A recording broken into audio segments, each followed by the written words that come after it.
Hey guys, welcome back to today's video. Today is Wednesday, May 19th, 2021, and today we're going to be taking a look at the 2022 Senate map and discussing whether or not the few battleground states that we are considering to be toss-ups can actually be expanded, whether or not we can go beyond the normal set of 7 or 8 Senate seats that are believed to be the most contentious, and what this means for the 2022 Senate elections. So I'm going to start out by actually characterizing every single state with the way that they have elected their senator, which means that I'm going to be giving all of the states that the Democrats won and currently hold towards the Democrats. This is not my prediction map. This is just me filling it out to the closest, amount of senators in each state, just filling them out respectively.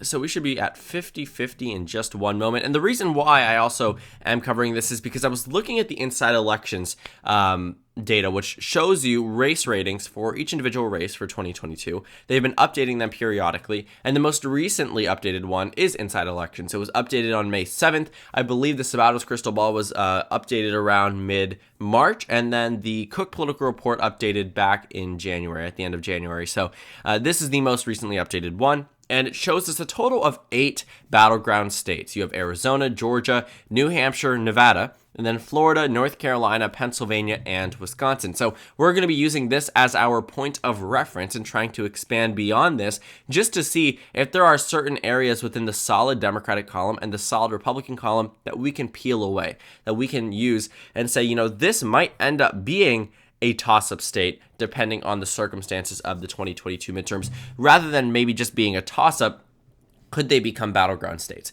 Could they be considered to be battleground Democratic? Because what is defined as a toss-up isn't universally agreed upon. Typically speaking, I would use that to say a pure toss-up is I have no indication, or I simply cannot determine who is going to win in this race. But generally, you also see it used as a way to characterize, as I'm actually using in this video.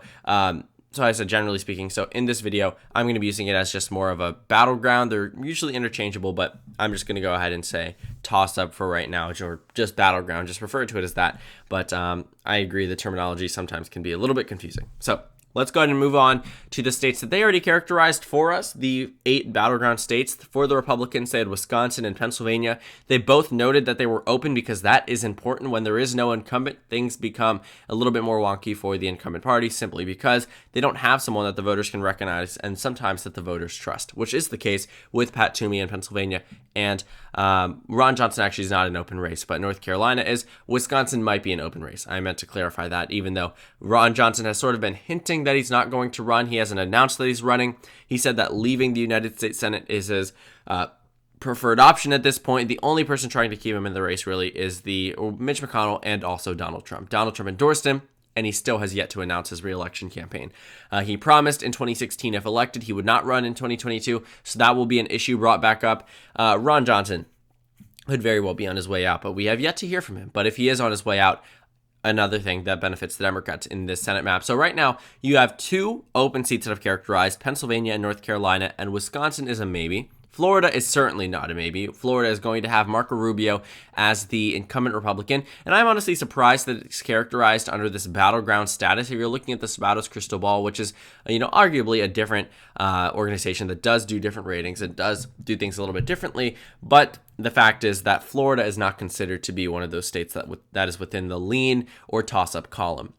Florida is considered likely for the Republicans. I guess there are no likely Democratic states, but it's sort of comparable to maybe Colorado, or actually maybe not that partisan, but I can't really find the Democratic counterpart on this map. But what I am going to say is that Florida is surprisingly considered a battleground on this map. It's not something that I expected to see. But since it's there, we're going to be talking about it. The next few states are the 4 states, Nevada, Catherine Cortez Masto in that state. You have Mark Kelly in the state of Arizona, Raphael Warnock in the state of Georgia, and then you have Maggie Hassan in the state of New Hampshire. So those are our 8.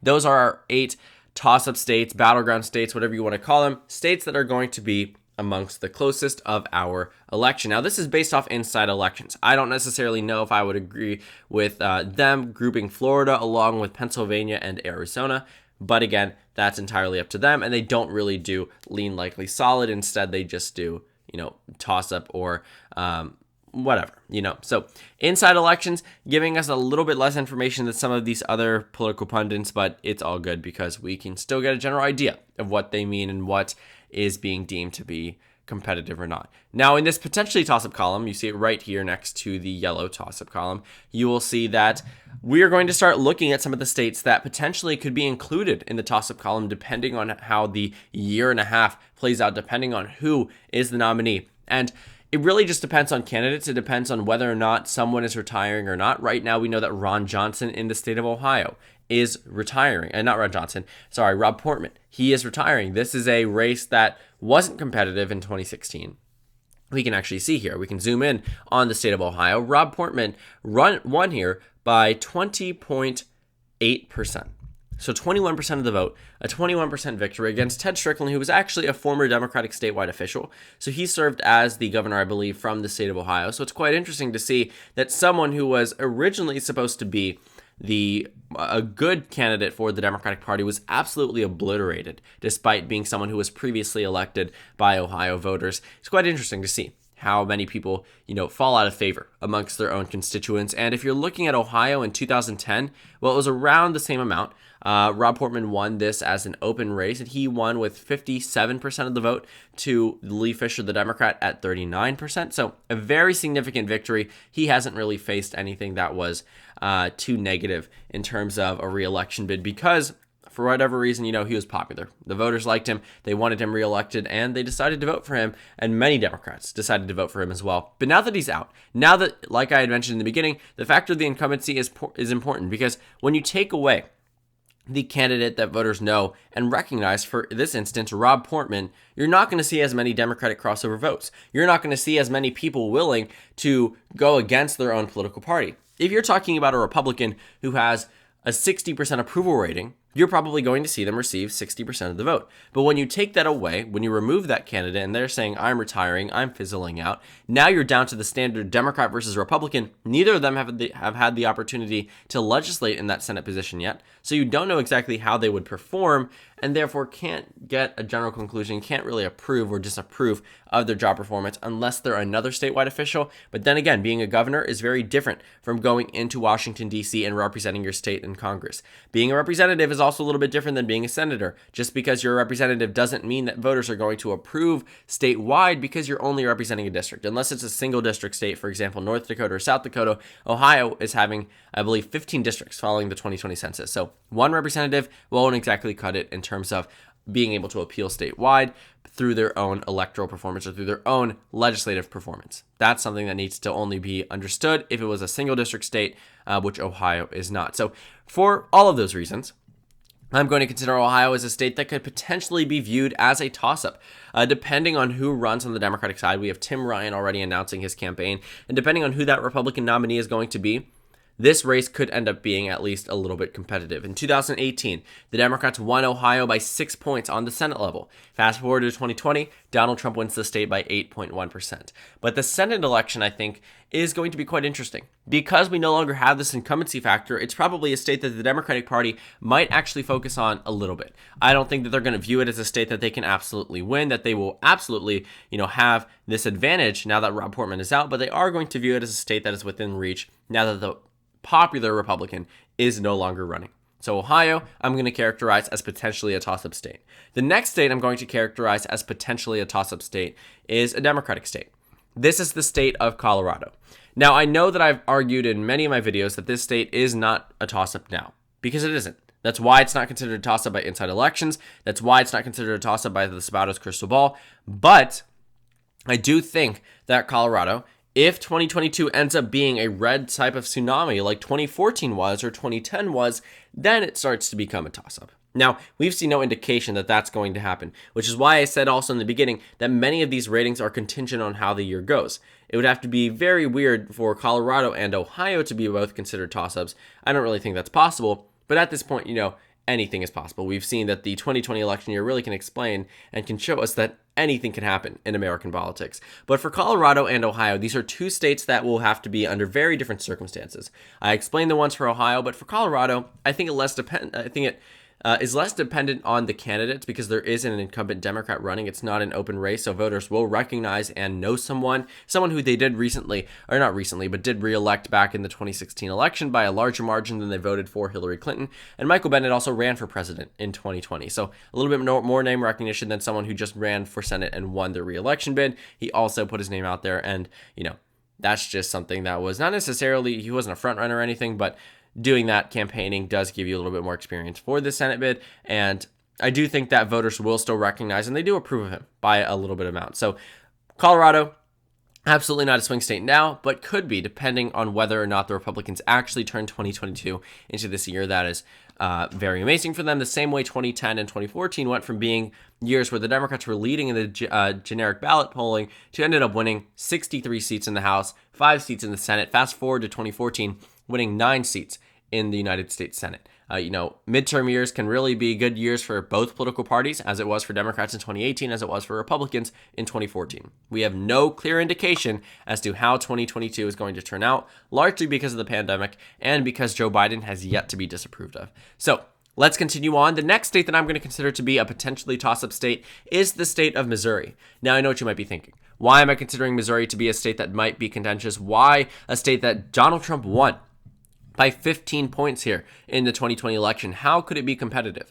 Well, on the same ballot that Donald Trump won the state of Missouri by 19 points in the 2016 election, Missouri went to Roy Blunt, the retiring Republican incumbent, by just 2.8%.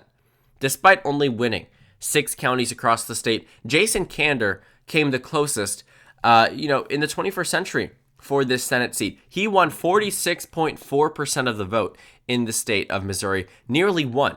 Had Donald Trump won Missouri by the 2020 margin, Jason Kander would have been that senator from the state of Missouri. Roy Blunt, as the incumbent Republican, was not necessarily popular, which is why he almost lost to Jason Kander, who was an exceptional candidate. Jason Kander was probably one of the best candidates I've seen in the 21st century for the United States Senate. Now, he's announced that he's not running for Senate, but Steve Bullock also announced that he wasn't running for Senate in Montana and decided to run a month before the primary and ended up winning that nomination. That's the same thing that could happen here with Jason Kander. I understand that with Roy Blunt's retirement, he also acknowledged and said, my willingness to run for the Senate was not contingent on who was actually running. And he said, that this was a decision that he had made based off personal reasons, and I completely understand. But I do think that if he was to end up changing his mind and did end up entering into the race, it does become more probable that the race is deemed a toss-up and more competitive. I think that if Jason Kander or someone of his caliber, it doesn't have to be him,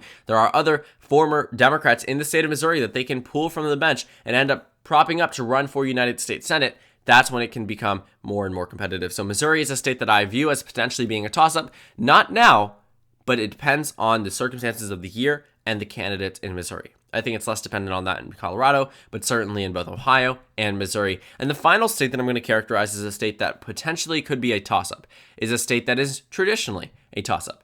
The state of Iowa, a state where Chuck Grassley also won by a very similar amount to Rob Portman in the state of Ohio. He won by 25 percentage points in the 2016 election. Donald Trump won the state by 9 points. So he considerably outperformed Donald Trump. And if you're looking at 2010 and also elections before then, Chuck Grassley never faced some major opposition in the United States Senate. I mean, he's been in the Senate for a very, very long time. In addition, I think this is an interesting fact. The state of Iowa has been around for a very long time.